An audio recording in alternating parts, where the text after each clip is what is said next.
Primeira carta de Pedro, capítulo 3, vamos ler do verso 1 ao 7, meus irmãos. 1 Pedro, capítulo 3, versículos 1 ao 7. Irmãos, ouçam com atenção, mantenham suas Bíblias abertas, não fechem suas Bíblias durante o sermão dessa manhã e olhem para o texto sagrado, irmãos. O apóstolo Pedro, ele continua a tratar do tema submissão. Eu quero, antes de fazer a leitura, lembrar aos irmãos que Pedro vem desenvolvendo esse tema da submissão no capítulo 2, a partir do capítulo 2, quando ele começa então a falar acerca da sujeição às autoridades que foram constituídas por Deus, como nós vimos alguns domingos lá atrás. Toda autoridade foi constituída por Deus. Paulo diz isso aos romanos, e aqui o apóstolo Pedro diz à igreja peregrina, aos irmãos e irmãs que estavam afastados, que eles deviam se sujeitar às autoridades, ao imperador romano, ao César romano, e a todos que são autoridades enviadas pelo imperador. De um modo geral, a lição que Pedro nos passa aqui é que nós devemos estar sujeitos ou submissos às autoridades, sejam elas quais forem, porque toda autoridade foi constituída por Deus. Então, o primeiro ponto é a sujeição às autoridades. Mas depois Pedro desenvolve o tema para mostrar que os servos deviam também estar sujeitos aos seus senhores. Mais uma vez, a submissão é apresentada, e aqui na esfera social, naqueles dias havia ainda a escravidão, e Paulo está dizendo que os escravos devem se submeter aos seus senhores em todas as coisas, seja, ser bons servos, bons escravos, obedecendo com alegria aos seus senhores, até aos senhores cruéis, esperando sempre em Deus, entregando seus caminhos sempre a Deus. Olha, essa passagem que fala sobre a escravidão, ela acaba levantando algumas questões na igreja, mas eu quero sugerir aos irmãos que leiam a carta que Paulo escreve a Filemon. Filemon era um crente, um cristão, que era senhor de escravos. E havia um escravo chamado Onésimo, que havia fugido das mãos de Filemon por uma razão que nós não sabemos exatamente qual. Alguns vão dizer que foi porque ele havia tomado alguma coisa de Filemon, roubado alguma coisa de Filemon, ou uma discussão, uma briga entre eles dois. O fato é que o escravo vai até Paulo, e Paulo escreve uma carta, esta carta de Filemon, para que Filemon receba novamente, receba o seu escravo com amor, perdoando a sua ofensa. Paulo inclusive diz, se ele te deu algum prejuízo, bota na minha conta, eu pagarei tudo, diz o apóstolo Paulo. Então ele escreve e pede que Filemon receba novamente o escravo Onésimo, com amor, como um cristão deve receber outra pessoa. É uma carta muito bonita, e eu sugiro aos irmãos que leiam essa carta. Isso é para mostrar aos irmãos que nos dias do apóstolo Paulo, a escravidão era algo comum na sociedade, e que os cristãos tinham que conviver com aquilo, era parte do contexto social, cultural daqueles dias. Por isso, quando ele escreve aqui, Pedro, esta carta, e começa a falar sobre a submissão, primeiro falando da submissão às autoridades, segundo mostrando que os escravos deviam se submeter aos seus senhores, depois ele passa então para a esfera mais familiar, que é o capítulo 3, aonde ele vai falar da submissão das mulheres aos seus esposos. Esse texto é muito interessante, meus irmãos, e apesar do verso 7 falar da submissão, do dever dos maridos em relação às esposas, todo o texto do verso 1 ao 7 é um texto dirigido mais especialmente às mulheres, às esposas. Não significa que os homens então podem desprezar essa passagem, que não há nada que sirva aqui para eles, já que o texto é escrito às mulheres. Não. As lições aqui devem ser aprendidas pelos homens, até para que eles possam corrigir suas esposas quando for necessário. Mas veja o que Paulo diz, o que Pedro diz aqui, a partir do verso 3, ainda sobre o tema submissão. Ele ainda está tratando disso. Mulheres, sede vós igualmente submissas ao vosso próprio marido, para que, se ele ainda não obedece à palavra, seja ganho sem palavra alguma por meio do procedimento da sua esposa, ao observar o vosso honesto comportamento cheio de temor. Não seja o adorno da esposa o que é exterior, como o frisado de cabelos, adereços de ouro, aparato de vestuário, seja, porém, o homem interior do coração, unido ao incorruptível trajo de um espírito manso e tranquilo, que é de grande valor diante de Deus. Pois foi assim também que a si mesmas se ataviaram outrora as santas mulheres que esperavam em Deus, estando submissas ao seu próprio marido, como fazia Sara, que obedeceu a Abraão, chamando de Senhor, da qual vós vos tornastes filhas, praticando o bem e não temendo perturbação alguma. Maridos, vós igualmente, vivei a vida comum do lar, com discernimento, e tendo consideração para com a vossa mulher como parte mais frágil, tratai-a com dignidade, porque sois juntamente herdeiros da mesma graça de vida, para que não se interrompam as vossas orações. Amém. Então, notem bem que o apóstolo Pedro, tratando do tema submissão, volta-se às mulheres. O princípio envolvido aqui, meus irmãos, não é nenhum princípio que foi criado pelo apóstolo Pedro. Não foi Pedro quem desenvolveu ou quem criou a ideia de que as mulheres devem estar sujeitas ou submissas aos seus maridos. Então, Pedro fala isso, Paulo vai falar sobre isso também, toda a Escritura vai falar sobre isso. Se vocês fizerem uma analogia da fé a respeito deste tema, vocês vão ver que de Gênesis a Apocalipse nós vamos encontrar essa mesma ideia muito claramente. A submissão das mulheres aos seus maridos é algo bíblico. Então, Pedro começa dirigindo-se às mulheres. Então, esse é um ponto importante, porque faz-nos saber que dentre aqueles que estavam peregrinando em outras terras, os forasteiros e peregrinos, como ele diz aqui no primeiro capítulo da sua carta, ele dirige a carta aos que são forasteiros da dispersão, e então vai colocando aqui várias regiões, lugares, aonde esses cristãos haviam fugido por causa da perseguição. Então, é importante observar que dentre estes havia muitas mulheres. Haviam homens, óbvio, mas havia também mulheres. Portanto, haviam famílias inteiras de cristãos que haviam fugido por causa da perseguição. Por isso, Pedro aqui especialmente se volta para as mulheres, mostrando que as mulheres deviam ser submissas aos seus esposos. Note que Pedro diz, ao se referir ou ao se dirigir às mulheres, ele diz que elas igualmente.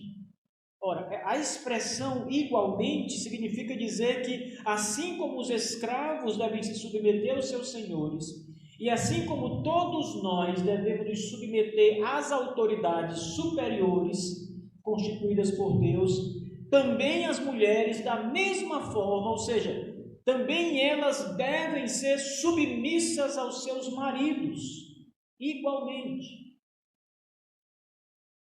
Mulheres casadas devem estar sob a guarda, a proteção, o cuidado do seu marido, do seu esposo. E devem, então, se submeter a eles, naquilo que eles, então, na sua direção familiar, disserem. Pedro começa dizendo isso: mulheres, sede vós igualmente submissas ao vosso próprio marido. É interessante, meus irmãos e minhas irmãs, destacar, primeiro, um ponto interessante.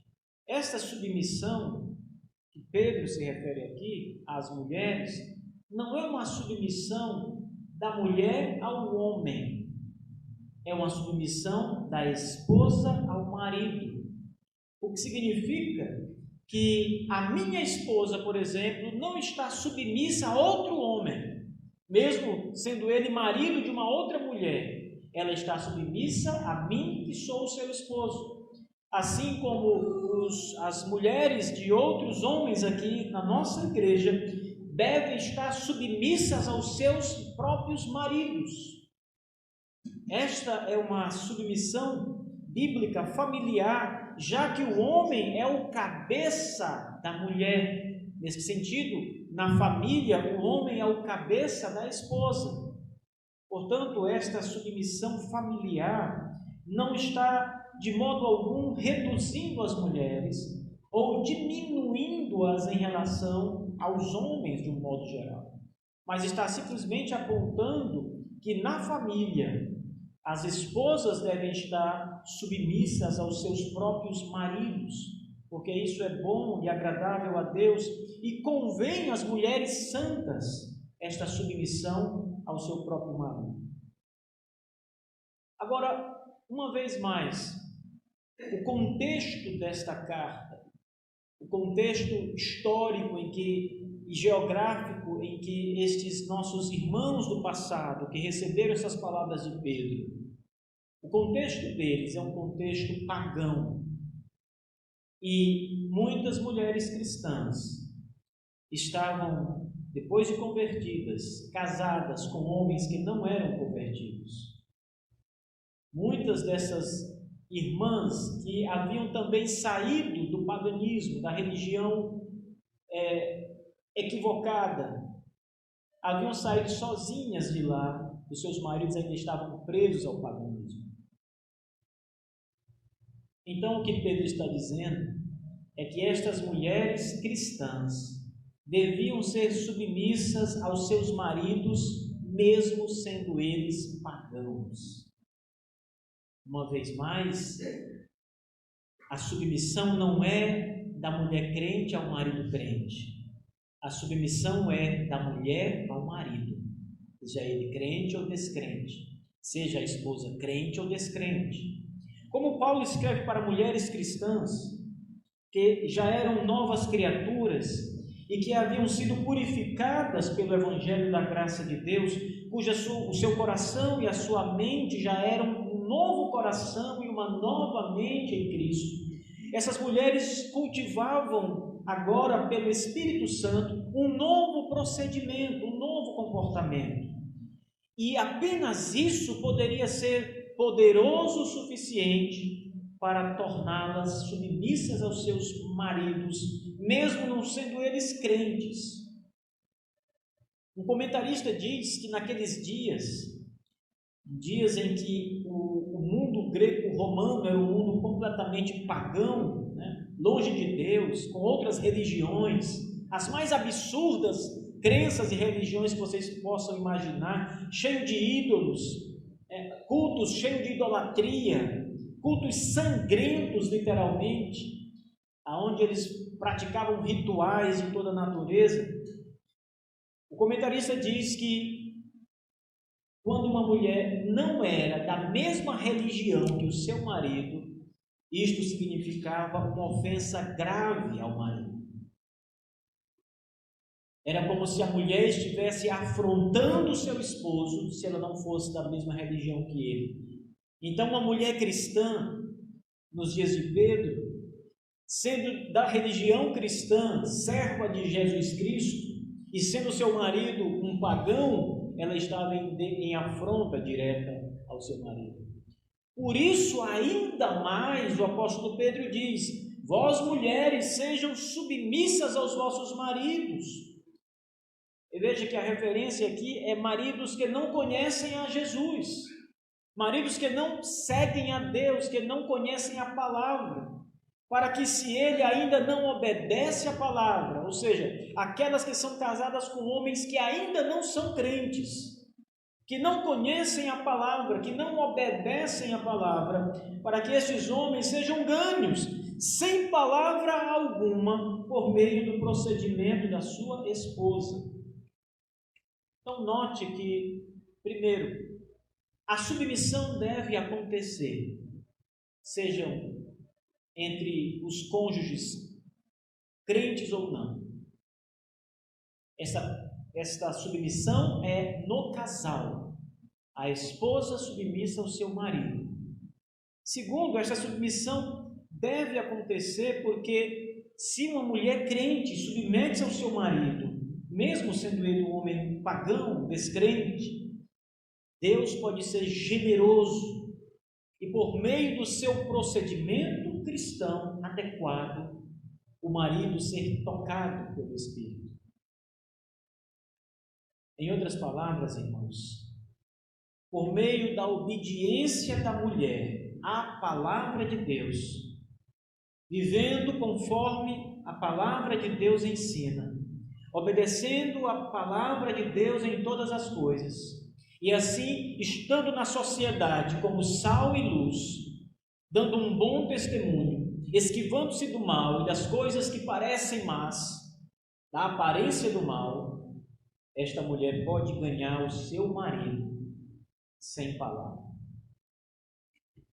Não significa aqui que um homem vai a Cristo sem ouvir o Evangelho.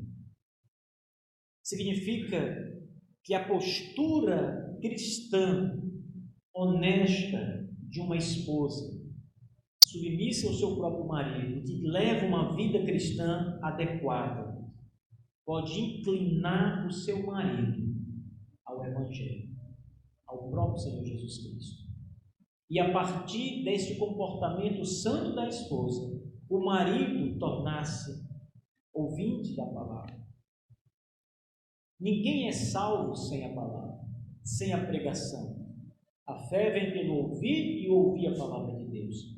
Portanto, aqui o que Pedro está apontando é que mulheres que se comprometem e se submetem ao seu esposo e vivem verdadeiramente o cristianismo piedoso, podem levar os seus maridos a voltarem-se para o Evangelho, para Cristo Jesus. Podem ganhar os seus maridos pelo seu procedimento. Às vezes, irmãos, as pessoas olham para os cristãos e não têm de que acusar os cristãos. Eu sei que isso hoje é muito difícil, porque o comportamento generalizado do povo cristão, dos evangélicos, para ser mais preciso, é um comportamento muito aquém do que se espera de um crente. O seu comportamento, suas obras, suas conversas, o seu entretenimento, suas companhias, todas essas coisas juntas acabam tornando e manchando o testemunho dos cristãos, algo que não era tão comum no passado.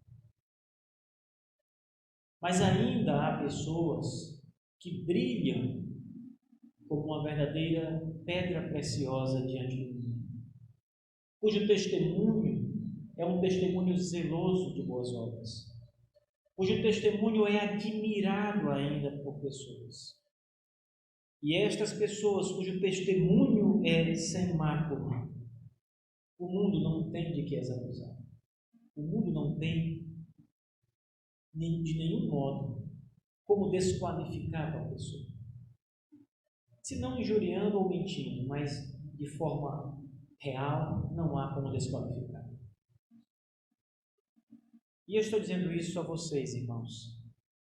Primeiro, para mostrar, primeiro às mulheres, que é possível e deve ser feito. As mulheres devem buscar obedecer a palavra de Deus em todas as coisas. que as mulheres devem submeter-se aos seus maridos como se submetem ao Senhor. Como diz Paulo em outra passagem, Pedro aqui fala sobre essa mesma submissão. E é possível fazer isso. É possível que o seu marido, que talvez seja um crente não muito fiel, talvez seja um homem mais relaxado, talvez nem mesmo seja um crente verdadeiro, ou nem mesmo seja um homem que venha à igreja de Cristo, declaradamente seja ele um descrente, pelo seu procedimento, pela sua conduta, pelo seu bom testemunho, pelo zelo que você tem em obedecer à palavra de Deus, em amar o seu marido, em submeter-se a ele como uma boa esposa, por esse procedimento, Deus pode resgatar o seu marido, pode fortalecer a fé do seu marido que está enfraquecido, se desviando, caminhando relaxadamente na obra do Senhor, ou pode até trazer aquele marido descrente aos pés da cruz de Cristo, pelo bom testemunho que você dá. Isso pode chamá-lo ou despertá-lo ao Evangelho. Eu conheço a história de uma pequena criança que havia ido à igreja de Jesus e havia então servido a Jesus muito cedo, sob a influência de alguns parentes. Os seus pais não eram cristãos. Mas essa criança, pela graça de Deus, pelo seu procedimento fiel, por ler as Escrituras em sua casa, e os seus pais começarem a perceber isso, pelos pais observarem que a sua filha agora orava e se preocupava com as coisas celestiais, orava por eles, para que Deus os perdoasse os seus pecados, para que Deus abrisse seus olhos e que eles pudessem também conhecer a Cristo como ela mesma conhecia. Uma criança pequena, irmãos, entre 7 e 9 anos de idade, e os pais viam o empenho dela, desejosa de estar na igreja todos os fins de semana, indo às programações da igreja, às vezes no sábado, ou no culto a Deus no domingo. E esse procedimento foi suficiente para despertar os pais dessa criança para ouvir o Evangelho da graça de Deus. E os pais dessa criança, hoje, servem a Deus, conhecem a Cristo. É isso que Pedro está dizendo, que as mulheres devem ser submissas aos seus maridos, mesmo descrentes, mesmo pagãos, porque pelo bom procedimento delas, Cristo é glorificado. E este Cristo que é glorificado pode ser misericordioso com os maridos descrentes e incliná-los ao Evangelho por causa da boa vida que suas esposas vivem. Note como Pedro diz isso. Ao observar o vosso honesto comportamento cheio de temor, esses maridos podem vir a Cristo. O testemunho fala muito alto, mulheres. O testemunho de uma mulher fiel, piedosa, santa, fala muito alto em sua casa. Fala não só para o seu marido, fala para os seus filhos. Na verdade, o testemunho de uma mulher fiel fala muito mais do que as paredes da sua casa. Ultrapassa as fronteiras do lar. Fala aos vizinhos, fala às suas amigas, fala aos seus companheiros e companheiras no trabalho. O testemunho fiel de uma esposa fiel, de uma mulher fiel, é poderoso para trazer homens e mulheres, filhos, maridos, amigas, vizinhos a Cristo, mesmo sem palavra. Talvez a expressão sem palavra ainda assim permaneça uma expressão um pouco difícil de engolir. Mas veja, irmãos, o procedimento de uma esposa fiel, de uma mulher fiel, ele é um procedimento que significa obediência à palavra. Em outras palavras, ela procede como procede, porque dá ouvidos à palavra de Deus. É a palavra, em primeira instância, o responsável por uma mulher proceder bem no lar, proceder bem diante do seu marido, diante dos seus filhos. É a obediência à palavra. Portanto, obedecer sem palavra significa que ele está obedecendo porque ele vê o comportamento da sua esposa que foi moldado pela palavra de Deus. E essa obediência sem palavra significa inclinação para ouvir o Evangelho. Ouvidos bons para ouvir o Evangelho, terra boa, coração bom para a semeadura do Evangelho. Não há nada, meus irmãos, mais poderoso do que o bom testemunho de um crente. O pastor Spurgeon, pregador batista inglês, dizia que a pregação era muito poderosa porque ela era a exposição das verdades de Deus, mas um pregador sem vida, isto é, sem testemunho, que não vive a palavra, não fará um bom serviço. Porque ele mesmo não reflete o Evangelho de Cristo Jesus na sua vida. O testemunho é importante para quem prega, o testemunho é importante para o cristão de um modo geral, para as esposas, para os maridos, para os filhos. Vocês, crianças que estão aqui, adolescentes que estão aqui, como cristãos que creem em Jesus Cristo verdadeiramente, precisam também dar bom testemunho. Precisam também viver como crentes diante dos seus amigos, viver como crentes aonde vocês estudam, viver como crentes nas redes sociais que vocês frequentemente estão ali usando, navegando, viver como cristãos escolhendo uma boa programação para assistir. Essa palavra é direcionada especialmente às mulheres, mas perceba que ela se aplica a todos nós, porque de um modo único e verdadeiro, todos nós somos submissos a Deus e a sua palavra. Pedro, então, prosseguindo, vai mostrar a essas mulheres que o mais importante, adorno dessas mulheres, enfeite. O adorno é o enfeite. As mulheres gostam muito de se enfeitar, né? De se adornar. As irmãs chegam a sorrir, né? Roupa nova, colar de ouro, brincos de ouro. Tem mulher que quando está sem brinco, está nua. Eu já vi alguma mulher dizer isso, né? Que quando está sem brinco, como se estivesse nua, como falta uma coisa.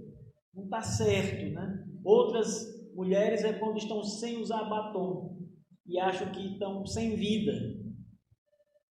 Outras mulheres estão sempre com os cabelos bem preparados, bem tratados, penteados. Todas essas coisas não são pecado. E são boas até. Os maridos gostam disso.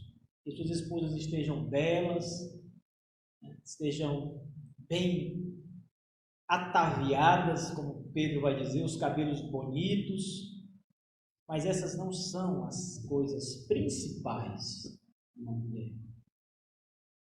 O adorno, diz o apóstolo Pedro, da esposa não é o adorno exterior, o cabelo, o batom, o brinco, o cordão de ouro, a pulseira de ouro, a roupa nova, a sandália, bolsa, não é isso.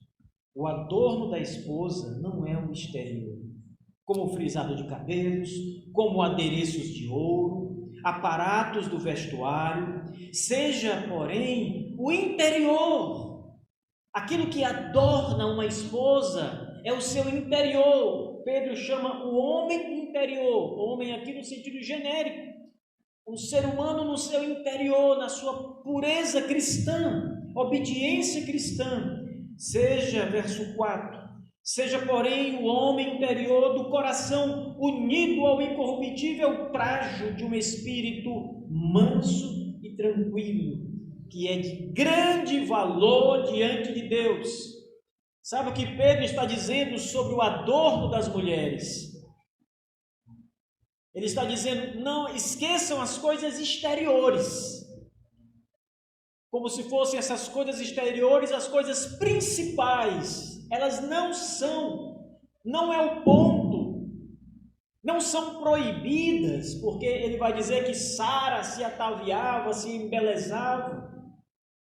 Havia muitos adornos em Sara. Então ele não está aqui proibindo as mulheres de fazerem o cabelo, de se depilarem, de usarem batom, de usarem algum tipo de maquiagem, de usarem roupas boas. Não é esse o ponto de Pedro. Ele está dizendo que estas coisas não são as mais importantes, não seja este o adorno, não seja esse o motivo pelo qual eu diga, veja como minha esposa é bela, é uma boa esposa, é uma esposa desejável.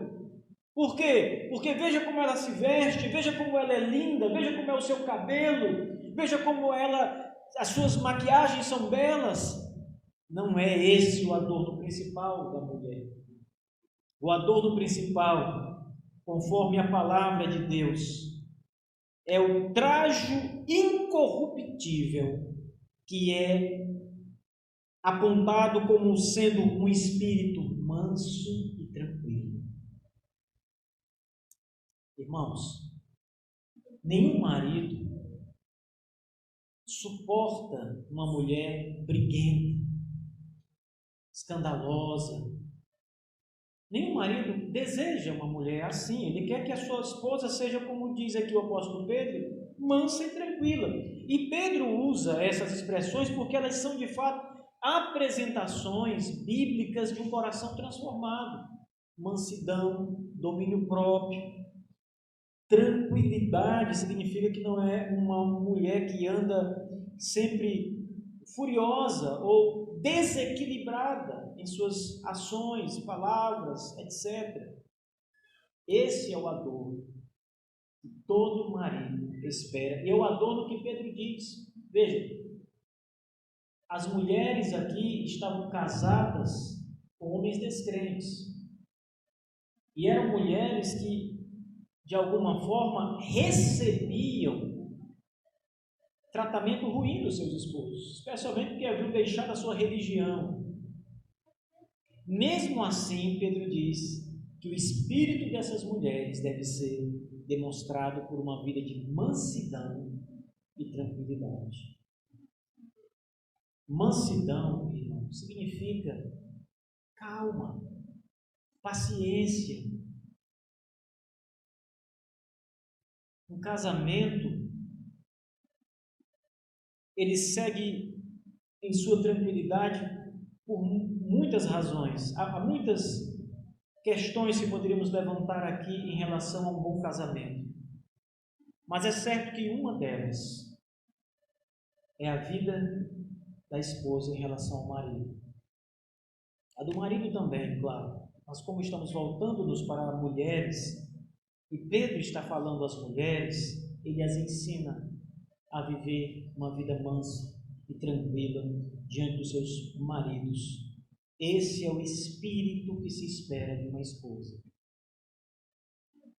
Talvez você, jovem, adolescente que está aqui hoje, tenha sua namorada, esteja até pensando em casar.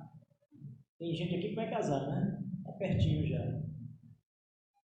Observem suas namoradas logo cedo, para que vocês possam corrigi-las, ajudá-las a serem melhores esposas, boas esposas. Às vezes você consegue identificar na sua namorada, na sua noiva, alguns pontos que podem se tornar grandes dificuldades no seu casamento. Podem até levar ao divórcio mais tarde, se não for cuidado, tratado. Talvez um desses pontos sejam esses apresentados por Pedro. Talvez a sua namorada seja uma mulher impiedosa, uma mulher que zanga-se muito rapidamente, que não tem a devida paciência, que destrata você, que desrespeita você, e você precisa corrigir isso antes de casar, antes do seu casamento, ensinando-a como uma mulher cristã deve comportar-se diante de um marido cristão. Então note que o exemplo que Pedro apresenta aqui é o exemplo de Sara. Assim também a si mesma se ataviaram outrora as santas mulheres que esperavam em Deus, estando submissas ao seu próprio marido, como fazia Sara, que obedeceu a Abraão, chamando-lhe Senhor, da qual vós vos tornastes filhas, praticando o bem e não temendo perturbação alguma. Sara é apresentada aqui por Pedro como sendo o modelo da mulher piedosa a ser seguido pelas outras mulheres. E o modelo que Abraão apresenta, que Pedro apresenta aqui, é da submissão de Sara a Abraão ao chamar-lhe Senhor, ou seja, ao colocar-se na posição de serva de Abraão, uma esposa que serve ao seu marido. Não entendam mal a expressão serva aqui. A expressão serva traz a ideia de submissão apenas, de reconhecer que ela está abaixo do seu marido, ela é submissa ao seu marido. E esse é o exemplo que Pedro apresenta. E ele diz que essas mulheres, ele as chama de santas mulheres do passado, cujo a vida e o exemplo devem ser seguidas. Eram mulheres, segundo Pedro, que esperavam em Deus, estavam dispostas a obedecer a Deus e esperar em Deus, e eram submissas a seu próprio marido. E nós, isto é, vós mulheres, são filhas de Sara, diz Pedro, no procedimento, na submissão ao esposo e no esperar sempre em Deus. E ele ainda diz, por isso, não temam perturbação alguma. Talvez essa última palavra do apóstolo Pedro seja muito importante para o contexto em que nós estamos vivendo, especialmente as mulheres. Porque nós estamos vivendo num contexto de guerra, meus irmãos. Guerra familiar, guerra na linguagem, guerra de valores e guerra no casamento. Detestáveis ideologias têm surgido no mundo, como o feminismo, que tem propagado tanto mal às mulheres, mas tanto mal às mulheres, que o número de divórcios tem crescido exponencialmente. E muitos desses divórcios estão relacionados, não apenas isso, mas muitos a isso, a ideia de uma rebelião das esposas em relação ao marido. Isso tem gerado muitos divórcios. E Pedro diz que as mulheres, ao serem submissas aos seus próprios maridos, não devem temer perturbação alguma. Perturbação no sentido de que talvez outras mulheres cheguem para você, vendo-a submissa ao seu marido, e comecem a perturbar as suas consciências, reprovando a submissão, reprovando o comportamento de vocês, ensinando-as a desobedecer ao marido, ensinando-as a procurarem autonomia em relação ao marido, em relação ao lar. E vocês devem ter muito cuidado com isso, porque esse é o primeiro passo, irmãos, para um casamento entrar em declínio. Essa falta de submissão, essa rebeldia em relação ao homem, ao marido. Que nenhuma destas coisas perturbe vocês. Que a submissão não seja motivo de perturbar as vossas consciências, porque nós vivemos num mundo mau. Vocês não devem julgar a submissão bíblica pelo mundo moderno, pelo que as mulheres do mundo moderno dizem hoje, pelo que a cultura do mundo ensina em relação às mulheres, porque essa cultura é afastada de Deus. Ela está em desacordo e em rebelião com o Criador de todas as leis do universo, com aquele que criou a família, com aquele que instituiu o casamento, com aquele que disse que os dois se unirão e se tornarão uma só carne, com aquele que disse que a mulher deve ser submissa ao seu próprio marido. Essas leis culturais, as leis feministas, as leis que são propagadas pelas nações desenvolvidas, não são leis que nós devemos obedecer, porque elas vão de encontro à verdade da palavra. Que essas leis não vos perturbem, que a ideia de submissão ao marido não vos perturbe, porque isso não é mal, isso é bom, isso é bíblico, isso é o que Deus quer de todas as esposas, isso é obedecer a Deus, não é sujeitar-se ao marido por sujeitar-se a ele, é obedecer ao Senhor acima de tudo. Não são os maridos que estão dizendo e ordenando às mulheres que se sujeitem a eles, foi Deus quem estabeleceu assim. É a lei de Deus quem diz assim, meus irmãos, minhas irmãs. Por isso cabe ao marido, chefe da sua casa, líder do seu lar, ensinar a sua esposa. Quando ela estiver em desarmonia com estes princípios das Escrituras, cabe ao marido ensinar a sua mulher o bom proceder. E cabe às mulheres sábias e piedosas viverem dessa forma, piedosamente, como santas mulheres de Deus. Ele termina lembrando aos maridos, porque ele está falando da submissão das mulheres, então ele vai olhar para os maridos e lembrar os maridos que isso não significa dizer que as mulheres são inferiores a ele. Pelo contrário, Pedro diz: vós maridos, igualmente, vivei uma vida comum do lar, com discernimento, tendo, mais uma vez ele volta a falar das mulheres, tendo consideração para com a vossa mulher como a parte mais frágil, tratando-a com dignidade, porque sois os dois, juntamente, diz Pedro, herdeiros da mesma graça de vida, para que não se interrompam as vossas orações. Veja, os maridos, apesar de que a palavra seja dirigida às mulheres, Pedro fala brevemente aos maridos como eles devem ajudar suas esposas nesta submissão que elas devem a eles. Eles devem viver uma vida comum no lar, com bom discernimento, sempre considerando suas mulheres como o vaso mais frágil, isto é, protegendo-a, poupando-as, guardando-as, ajudando-as em todas essas coisas, tratando-as com dignidade, não desrespeitando, não abusando de qualquer autoridade que tenham sobre elas, não sendo violentos, não sendo rudes com suas esposas, mas tratando-as com dignidade, porque os dois, o marido e a esposa, herdarão, os dois juntos, a vida eterna.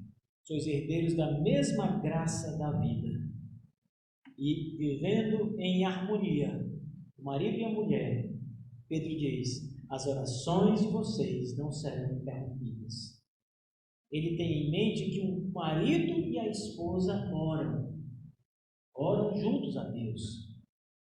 E se eles estão vivendo de modo irregular, primeiro, se a esposa não é submissa ao marido, eles não podem orar juntos se ambos forem crentes. Se o marido é rude ou violento com a sua esposa, ou não a trata com dignidade, como poderão orar os dois juntos? Mas se estão em harmonia, juntos, herdeiros da mesma graça da vida eterna, as orações deles continuarão sendo levadas ao trono da graça e não serão interrompidas. Portanto, irmãs, vocês que são casadas, vocês que estão prestes a casar ou que vão casar um dia, sede submissas ao vosso próprio marido, como ao Senhor. Submissas ao próprio marido, como as santas mulheres do passado. Vivendo e procedendo dignamente diante do marido descrente, para que ele possa, por meio do seu bom testemunho, proceder, ouvir o Evangelho e ser salvo. Que Deus abençoe e nos dê graça. Amém.